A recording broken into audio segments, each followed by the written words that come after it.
Hello everyone and welcome back to another video. My name is Juan Londoño and today we are going to discuss the topic that we've heard probably many times before, and it's related to a picture is worth 1,000 words. Now I don't know about you, but I love to write and I'm okay as a writer. Not exceptional or anything, but I hold my own. But there are times that I just can't find the words to describe something that I've seen. And this is when I rely on a quote from Destin Sparks. Now, before I give you the quote, I always say this because we discuss quotes. This is kind of a Photo Philosophy Friday topic, right? Because we're not talking about how to do something with a camera or not to do or what to avoid. This is more philosophical kind of than anything. And I always tell you guys when I quote somebody, try to get out there, look at the person, find out what they did if they're no longer alive, or what they do if they're alive. Destin Sparks is a wonderful landscape photographer, and his work is breathtaking. Check it out. You can check him out on Instagram. You can find other means to look at his works. But I'll link whatever I can down below in the description. You can find it there. So now going back to Destin Sparks' quote. The quote says, "Photography is the story I failed to put into words," right? Now that sounds like a picture is worth 1,000 words. Now, if I was more eloquent, perhaps, I could probably find the right amount of words and the right words to describe some breathtaking scene that I witnessed. But unfortunately, I'm not that eloquent. Even a certified author might need a couple of pages of words to describe an intricate scene. Or they can simply take a photograph and then you can see it for yourself. But more on that later. Before we proceed, it is water break time, nice and early in the video. Oh, always so refreshing. That's water, by the way, in case you're wondering. But go get yourself a drink and come right back. I'll be waiting here. You can pause the video and I'll see you soon.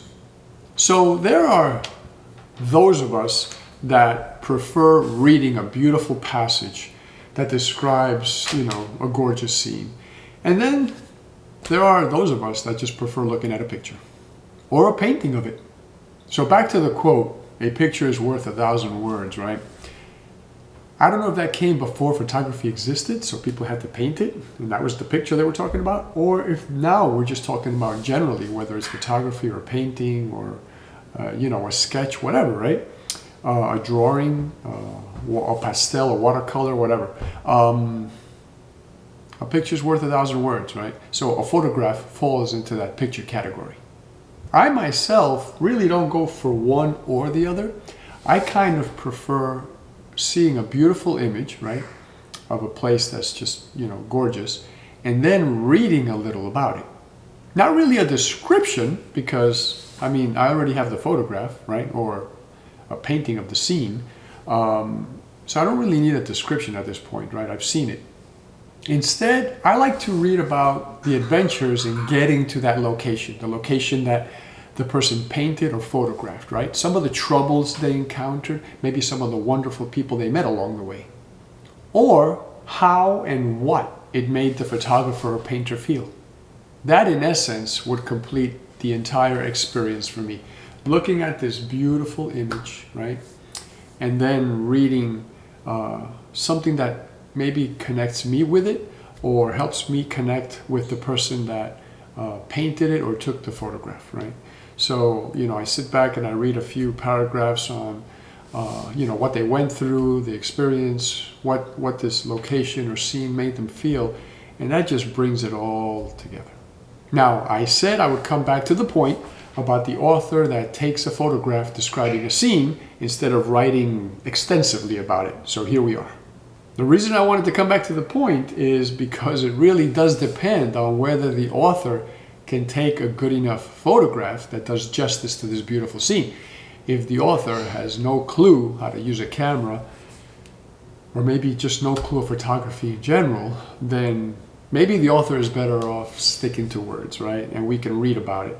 But since I do like to look at a good image, of course, that's one of the things I do is I teach photography. I want everybody to learn how to take a good image so that I can see many, many pretty pictures. That's what I do on Instagram and other, places. I go on people's websites and I look at wonderful pictures. It helps me get inspired. It gives me ideas.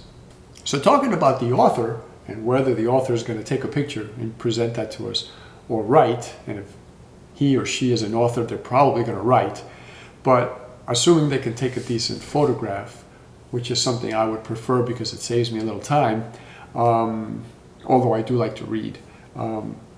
We're back to the whole topic of photography, which is the whole purpose of this channel, right? We're even talking about authors taking pictures instead of writing. Imagine that. Now, I will tell you, even if we have the best camera in the world, if there's even such a thing, it's not going to do us any good if we just can't capture what we're seeing because we don't know how to use it. I mean, that would be terrible, right? If the goal here is to describe a scene or an object as quickly as possible, or to gain the quickest understanding of something as quickly as possible, then a photograph for sure is the best way to go. A good photograph. I love paintings, but I can't paint.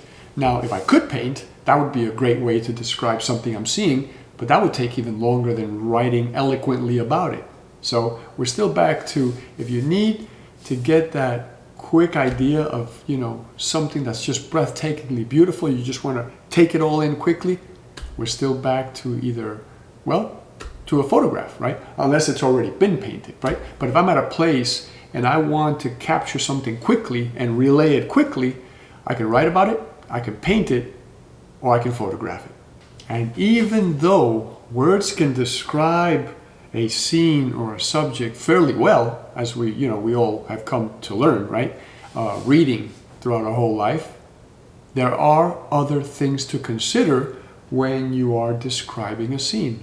I jotted some of these down. So there's color to consider, right? All the intricate colors, not just the color of the mood, like it's a blue day, but if you're looking at, say a storefront, a beautiful storefront, and the gate's one color, and the wall's another color, and there's brick, and the roofing is another color, and the shutters are a color, and the ground is a color, and there's a person walking by with colors. What are you going to do? You're going to describe that word for word, or do you just present a photograph? There's also texture, right? Some materials are flat and smooth, and some have texture. There are also patterns. Are you looking at something that's, that doesn't have a pattern in it? Or are you looking at part of an image that has a pattern? Maybe the gate of the storefront is closed and has a very intricate pattern. It's probably a lot easier to see that than it is to describe it. Is there movement? Is there somebody running by?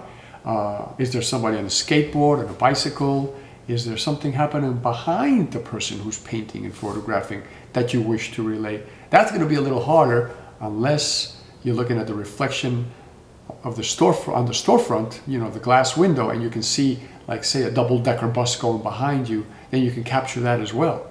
There are layers in images, right? The people walking, the store, the things in the store, the person charging all the way at the back of the store. So there are all these layers, and last but not least, there's emotion, right? Once you've taken this all in, as an author, you have to relay, you don't have to, but it would make sense to relay the emotion that this scene creates. And here's the advantage. If I'm an author, it's going to cause a certain emotion to me. And I'm going to write about this emotion that this scene has made me feel. And I'm going to share this emotion with you. And you're going to read 3 or 4 pages of this, and you're going to feel the same emotion that I'm feeling. Now that's great if I'm trying to sell you on my emotion, but that's not great if I want it to be completely objective, right? If I want to just present the image of this beautiful storefront and I want you to decide for yourself what it is you're feeling, then it doesn't pay for me to put words down. Then what I want to do is I just want to show you what I saw without any effects or any alterations, and I want you to decide what it is you feel. Does it make you feel sad? Does it make you feel happy? Does it make you feel like going and shopping? Does it make you feel like taking a trip to another country and walking the streets? Does it make you feel like going to New York? So many things it might make you do, right? But if I describe what it means to me and what it made me feel, you're going to end up feeling the same thing, because you're not looking at an image, you're just reading about it. And you're going to go, wow, that's beautiful. I wish I was there to have felt the same thing that Juan is feeling. Well, maybe if I show you this image, you're not going to feel the same thing I'm feeling. See where I'm going? A very complicated scene might require the description the size of a short novel, a short story, right? At that point, it might just be better to present a photograph. And like I said, you make your own judgment about what you feel when you look at that photograph, instead of me telling you what to feel. So to conclude this video, unless I'm a brilliant writer that can keep an audience engaged while giving them an accurate description of my experience in a concise manner, let me add, the best bet will be to take a great photograph. A great photograph, not just a photograph. So really what I'm trying to say is, master the fundamentals of photography. Keep some kind of a camera, cell phone, anything you can capture a moment with near you, and get out there and hit the streets.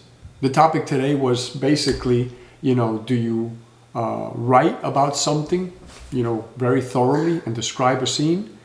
Is that something we prefer? Or do we take a photograph, carefully composed, to present to our viewer? Is that something we desire?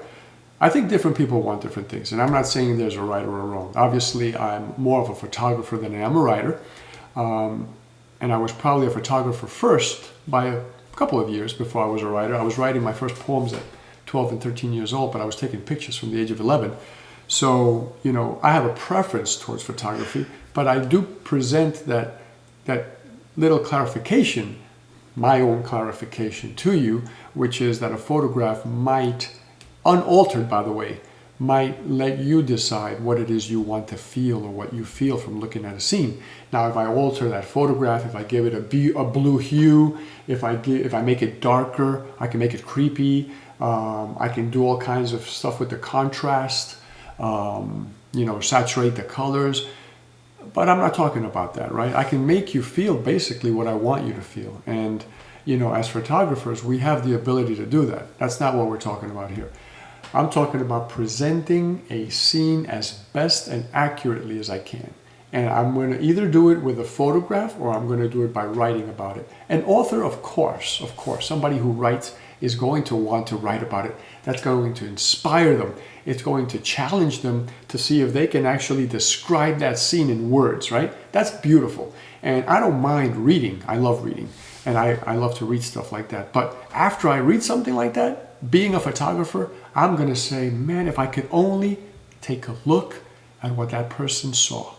So really, like I mentioned earlier, my preference is view a beautiful scene or subject, and then read about what it meant to the photographer, what it caused the photographer to do, what it led to, what challenges they had to overcome, all kinds of things. Then it kind of puts it all together, and it makes me feel like not only did I see this beautiful thing, but maybe I would have had to experience some of those challenges if I went over there to capture it as well. So anyway, I conclude the video here. Thank you so much for your time. It means very, very much to me.